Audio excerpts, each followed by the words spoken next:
Ladies and gentlemen, in this Red Gaming Telecom video, we're going to be talking about asynchronous compute and its role in modern game development.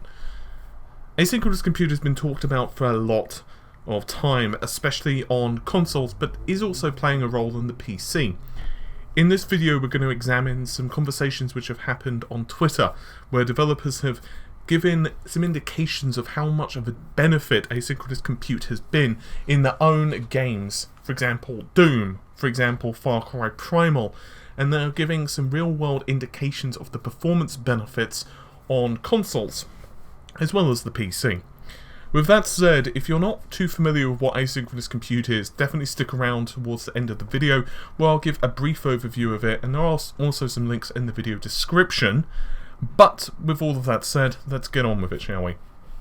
So, Dan Baker from Oxide says that asynchronous compute is definitely a very super useful feature in DirectX 12. Tiago Sousa, who is serving as id Software's lead renderer programmer, you can't say he doesn't have some experience, can you? He said, asynchronous compute is awesome. We gained about 3 to 5 ms on consoles, which is huge for 60 Hz. He also pointed out that they were able to fit most GPU particles, texture transcoding, and most post-processing in, and asynchronous AMD GPU's intrinsics were key for hitting performance on consoles. He said, plus great profiling tools on the PS4/Xbox One. PC has much to improve on in terms of tools. Now, you might say to yourself, well, what the hell is 3ms going to do? What's 5ms going to do? Well, consider how long a frame takes to render, and then you get an idea of how much of a massive improvement this could be. For example, if you're going for just 30 FPS, you've got 33.3 ms roughly to render each frame of animation. If you're going for 60 FPS, that halves, so you've only got 16.6 ms. I'm rounding it up, of course. So when you start to improve things by 2 ms or 3 ms, let alone 5, it makes absolute huge differences in the performance of the software on the chosen piece of hardware. In regards to the profiling tools, that has been a big issue with PC. Fortunately, both Microsoft, AMD and Nvidia and other key players in the industry are starting to put out better development tools, and this is actually something that AMD touched on. I believe it was Raja Koduri actually during Computex, and they said that they're trying to make it easier for developers to get the best performance out of the PC, which is obviously good. I would argue that there is still room to go for developers who don't necessarily have much experience in PC development, but it is certainly starting to move in a good direction. Dan Baker added, we got about 15% on the PC on AMD, but we think we can do better. Furthermore, James McLaren, who is the Director of Engine Technology at Q Games, that's by the way a PS4 exclusive, the Tomorrow Children, added that they hit about 67 ms at 30 Hz, while, and I'm probably going to butcher the poor chap's name, Michael Gilbert, on Far Cry Primal hit about 2.5 to 3 ms. Once again, asynchronous compute for the win.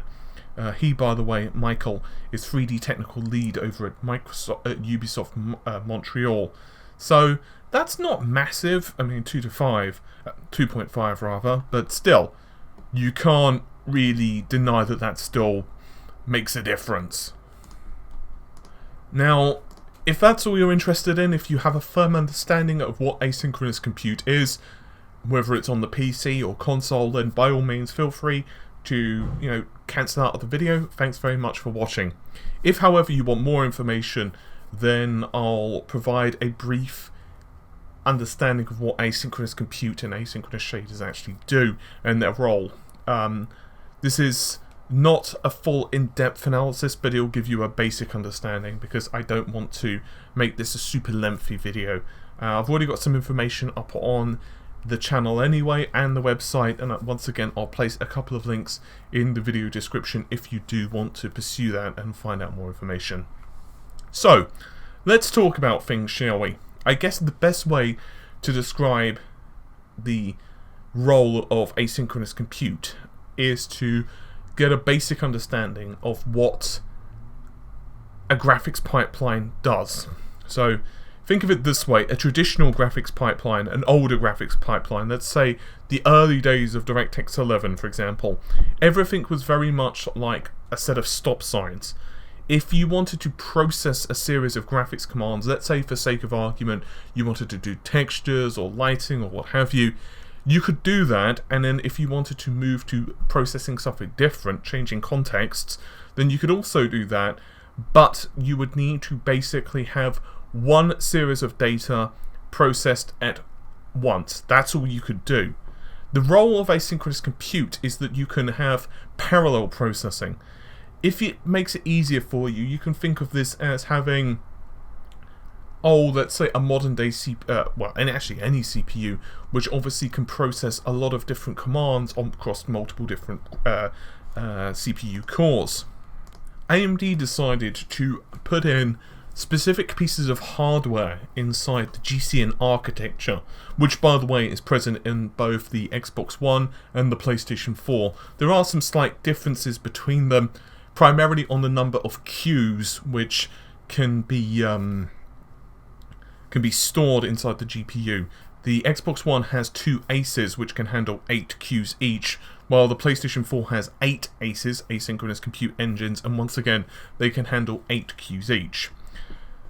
All you have to know for a basic understanding, however, is that you're much better at utilizing the resources on a GPU. With the traditional methodology of submitting commands to the GPU, you would a lot of the time get bubbles in the graphics pipeline. That's basically parts where the shaders, there are hundreds of shaders in a modern day GPU. For example, the PlayStation 4's has 1152 stream processors. That is created from the number of compute units times 64, because there are 64 shaders per compute unit. So if you have 1152, if you're not fully utilizing all of those shaders, a lot of the time you're just simply wasting GPU performance. So let's say, for example, you're only utilizing 80%, which is obviously bad.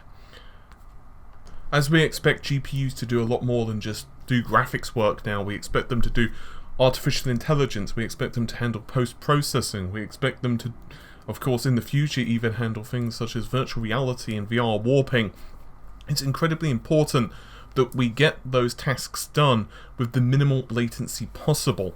The purpose behind asynchronous compute is that not only do you get more work done on the GPU, but the latency behind all of that is minimized.